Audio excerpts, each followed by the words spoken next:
Hello team, greetings to all. I hope सभी अच्छे हैं। पिछली बार मैंने प्रेजेंटेशन बनाया था that how to enter sales data in the stockist in your reporting system. I hope आप सभी के यूज़ में आया होगा।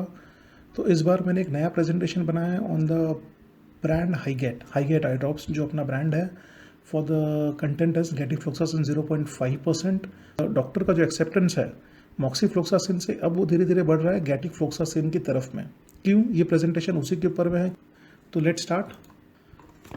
आगे बढ़ने से पहले हमें समझना ये ज़रूरी है कि एंटीबायोटिक्स क्या हैं, कैसे उनको डिवाइड किया जाता है, किस क्लास ऑफ ड्रग्स के होते हैं, कैसे वो एक्ट करते हैं।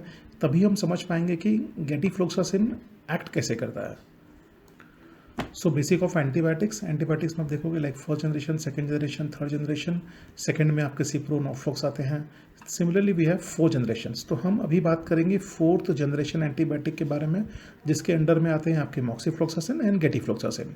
We would be interested in dealing with this 4th generation antibiotic. ये सिर्फ आपके अंडरस्टैंडिंग के लिए कि कौन से क्लास ऑफ ड्रग किस जनरेशन के हैं। ये हो गया क्लासिफिकेशन बेस्ड ऑन जनरेशन्स। और दूसरा ये क्लासिफिकेशन हम देखेंगे कि ये एंटीबायोटिक एक्ट किस तरह से करते हैं, उस बेसिस पे इसे क्लासीफाई किया गया है। जैसे कि सेल वॉल सिंथेसिस, ये वो क्लास ऑफ ड्रग्स है जो बैक्टीरिया के सेल वॉल को किल करते हैं। सिमिलरली गेटिफ्लॉक्सासिन इस क्लास का ड्रग है, वो है डीएनए सिंथेसिस इनहिबिटर। मतलब ये कहीं ना कहीं जो डीएनए प्रोड्यूस होता है उससे ही किल करता है। तो ये सारा आपकी अंडरस्टैंडिंग के लिए है। We would be interested only in DNA synthesis inhibitor. तो लेट अस सी ये डीएनए सिंथेसिस इनहिबिटर कैसे करता है। So let us understand fluoroquinolone's mode of action. अब ये एक्ट कैसे करता है उसे समझने के लिए पहले वी नीड टू अंडरस्टैंड कि बैक्टीरिया प्रोड्यूस कैसे होते हैं, अपने आप का पॉपुलेशन वो ग्रोथ कैसे करते हैं, कैसे अपने आप को वो डुप्लीकेट करते हैं। टू अंडरस्टैंड इट, देखिए ये एक सेल का डायग्राम है। ये एक सेल है एक तरह से। इसके अंदर में देखिए जो रिंग है, डबल रिंग जो दिखाया गया है, दैट इज अ जीन्स। मतलब ये सेल्स की जीन्स है। अब किसी भी सेल्स को डबल होने के लिए उसे क्या करना पड़ेगा, सेल्स को डिवाइड होना पड़ेगा। लेकिन डिवाइड होने के बाद इस तरह से होना चाहिए कि हर सेल में ये एक जीन्स तो आए कम से कम। इस तरह से उसको डिवीजन करना पड़ेगा। देखिए, इसलिए जो 2 रिंग थे, दोनों रिंग सेपरेट होकर अलग अलग हो गए, और जो खाली वाला रिंग बना वहाँ पर और एक जीन्स के स्ट्रैंड आ गए। इसे हमने अलग कलर में दिखाया है, राइट। फाइनली ये क्या होगा, ये सेल जो है डिवाइड हो जाएगा। तो this is how the cell division और mutation take place, thus bacteria growth take place, right. अब अगर हमें किल करना है इस बैक्टीरिया को, तो हमें इसी चीज़ पे एक्ट करना पड़ेगा कि ये डिवाइड ना हो, इसका पॉपुलेशन बढ़े ना, इस पे हमें काम करना होगा। ये किस तरह से होता है सेल डिवीजन? किसी भी सेल डिवीजन के लिए सबसे मेजर 4 स्टेप होते हैं, जिसमें 4 अलग तरह तरह के एंजाइम की रिक्वायरमेंट होती है। ये कौन से एंजाइम है? देखिए, ये है DNA helicase 1, DNA polymerase 2, DNA gyrase जिसे कहते हैं टोपोआइसोमेरेस 2 भी, और चौथा है टोपोआइसोमेरेस 4।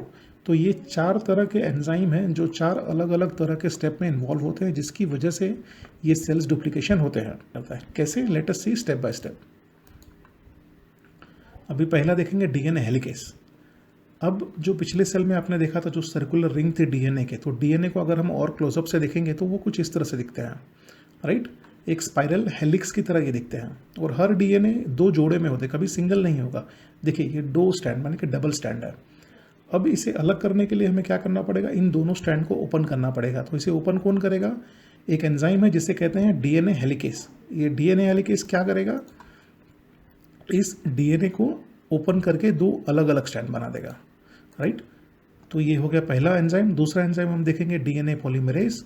डीएनए पॉलीमरेज का क्या काम है कि जब एक बार डीएनए हेलिकेस उसको अलग अलग कर देगा, जैसे कि देखिए ये 2 अलग अलग, दोनों को उसने अलग अलग कर दिया है। अब अलग करने के बाद में इसको जोड़े में बनाना पड़ेगा सेकंड भी। तो डीएनए पॉलीमरेज क्या करेगा, एग्जैक्टली उसका डुप्लीकेट यहाँ पे बना देगा। तो ये देखिए फिर से जोड़ा बन जाएगा यहाँ पे, राइट। तो ये होता है काम डीएनए पॉलीमरेज का। अब तीसरा देखते हैं डीएनए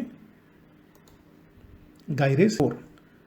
जब ये जो दोनों के ट्विस्ट को, जब ये डीएनए, ये जो एंजाइम है पर्टिकुलर, जब इसे ओपन करता है तो एंड में क्या मिलता है, एक तरह की सुपर कॉइलिंग, जहाँ पे ये सारे आके एक तरह से एक्यूमुलेट हो जाते हैं, राइट। तो एक गांठ के जैसा यहाँ बन जाता है, जिसे हम कहते हैं सुपर कॉइलिंग। तो उसे ओपन करने के लिए एक एंजाइम यूज होता है जिसे कहते हैं डीएनए गायरेज। ये एंजाइम देखिए यहाँ पे एक्ट करके इस जो सुपर कॉइलिंग को फ्री कर देगा, तो ताकि ये पूरी तरह से अलग हो सके, ठीक है। अब चौथा स्टेप देखते हैं। अब देखिए जैसे कि ये दो सेल अलग अलग हो गए हैं, अब इन्हें सेपरेट करना पड़ेगा। तो इसे सेपरेट कौन करेगा? इसे सेपरेट करने के लिए रिक्वायर्ड है एक चौथे तरह का एंजाइम जिसे हम कहते हैं टोपोआइसोमेरेज 4। सो ये जो टोपोआइसोमेरेज 4 है, देखिए ये जॉइंट पैक करके इन्हें ये सेपरेट कर देगा। और देखिए अब ये सेल जो बैक्टीरिया पहले एक था अब ये दो हो गए। तो इस तरह से इनका जो स्टेप मैंने आपको बताया है अभी तक, ये मॉक्सीफ्लोक्सासिन के लिए भी कॉमन है जो कि गैटिफ्लोक्सासिन के लिए है। ठीक है, तो दोनों के लिए एक ही है। सारे क्विनोलोन्स के मोड ऑफ एक्शन यही होते हैं। देखिए ये दो जगह पैक करेगा। जैसे हमने देखे थे 4 तरह के एंजाइम होते हैं, तो ये जो 2 तरह के एंजाइम है जैसे कि डीएनए गायरस जो ये सुपर कॉइलिंग को सुलझाता है, सेकेंडली टोपोआइसोमेरेज 4 पे ये एक्ट करेगा जो ये दोनों जीन्स को अलग करेगा, दोनों स्टैंड ऑफ जीन्स को अलग करेगा। तो ये दोनों पे क्या करेगा? किल करेगा। और फाइनली ये जो सेल डिवीजन है ये पूरी तरह से कोलैप्स कर जाएगा, जिसे हम कहेंगे कि भाई अब ये सेल डेथ हो चुका है। अभी जैसा कि मैंने कहा था कि doctors are shifting from moxifloxacin to gatifloxacin, तो क्या रीज़न है, वो क्यों शिफ्ट कर रहे हैं, क्यों गैटिफ्लोक्सासिन मॉक्सीफ्लोक्सासिन से बेटर है, अब अगले स्लाइड के प्रेजेंटेशन में हम ये देखेंगे। थैलेमोलॉजी, ARVO, association of research and vision and ophthalmology, देखिए ये इसका फॉर्म दिया गया है। यहाँ पर एक स्टडी प्रेजेंट की गई थी जिसके अकॉर्डिंग MRSA को सबसे अच्छी तरह से गैटिफ्लोक्सासिन किल कर सकता है। MRSA क्या है? देखिए यहाँ पे फुल फॉर्म है इसका, MRSA in the sense methicillin resistant staphylococcus aureus, एक तरह का बैक्टीरिया है जो कि मिथाइसिलिन रेजिस्टेंट है, राइट। तो इसको किलिंग करने के लिए gatifloxacin is most potent. BAK Higate में छुपाना नहीं है बल्कि हमें उसे हाईलाइट करना है। क्यों? क्योंकि BAK की एक प्रॉपर्टी है, एक एक्टिविटी है उसकी, that it has an anti fungal and anti bacterial activity. So with addition of BAK the preservative benzalkonium chloride significantly enhances the activity of the drug. Already gatifloxacin बहुत potent है और जब वो BAK के साथ में मिलता है तो उसकी पोटेंसी और बढ़ जाती है। This whole thing was presented in a study to the ARVO, right. So इस स्टडी के अनुसार क्या है कि बैक्टीरियसिडल एक्टिविटी जो है वो गैटिफ्लोक्सासिन की मॉक्सीफ्लोक्सासिन से सुपीरियर है। सो राइट, अब देखिए हम इस टेबल के थ्रू समझते हैं। जैसे कि देखिए ये बैक्टीरियसिडल इरेडिकेशन परसेंटेज में दिया गया है। पेशेंट के आंखों में डाला गया है गैटिफ्लोक्सासिन और मॉक्सीफ्लोक्सासिन और 5 मिनट, 25 मिनट और 120 मिनट्स पे उनके रिसर्च को आउटपुट को स्टडी किया गया है। देखिए 5 मिनट में जहां गैटिफ्लोक्सासिन किल करता है 39% ऑफ बैक्टीरिया को, वहीं मॉक्सीफ्लोक्सासिन सिर्फ 32% को किल करता है। और इसका कि 25 मिनट्स में gatifloxacin is killing almost 91% of bacteria, जबकि moxifloxacin is able to kill only 34% of bacteria. वहीं पर 120 मिनट में gatifloxacin is able to kill 99% of bacteria, लेकिन मॉक्सीफ्लोक्सासिन सिर्फ 52% को फर्क कर रहा है। तो आप देख रहे हैं ये पूरे स्टडी, ये पूरे कंक्लूजन से ये निकलता है कि moxifloxacin is almost 50% less potent than gatifloxacin. So Higate is much potent in killing the microbes MRSA and MRSE। MRSA क्या है? मिथाइसिलिन रेजिस्टेंट स्टेफाइलोकोकस ऑरियस, और MRSE है मिथाइसिलिन रेजिस्टेंट स्टेफाइलोकोकस एपिडर्माइडिस। ये 2 क्लास ऑफ बैक्टीरिया है जो कि बहुत common है आई इन्फेक्शन के लिए, राइट।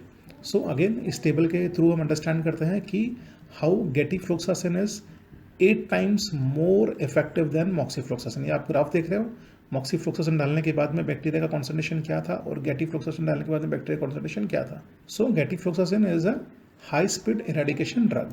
अभी नेक्स्ट देखते हैं कि गैटिफ्लोक्सासिन के और क्या क्या एडवांटेज है। सबसे पहले कि इसका कॉर्नियल वुंड हीलिंग में कोई भी रोल या कोई किसी भी तरह का ऑब्स्ट्रक्शन गैटिफ्लोक्सासिन से नहीं आता है। Now what is this thing? Corneal wound healing, जैसे कि ऑपरेशन के बाद में जहाँ पे कॉर्निया को कट किया जाता है, जब अगर आप पेशेंट को डॉक्टर गैटिफ्लोक्सासिन देगा तो जो उसकी जो प्रोसेस है कॉर्निया की वुंड हीलिंग की, उसमें गैटिफ्लोक्सासिन किसी भी तरह से इनहिबिट नहीं करेगा या किसी भी तरह से इल इफेक्ट उसमें नहीं देगा। So it has no interaction in corneal wound healing.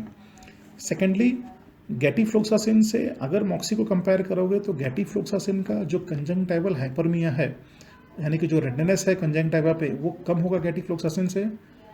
Conjunctival वैसोक्लैरिटी गैटिफ्लोक्सासिन से कम होगी एज कंपेयर टू मॉक्सीफ्लोक्सासिन। वैसोक्लैरिटी क्या है?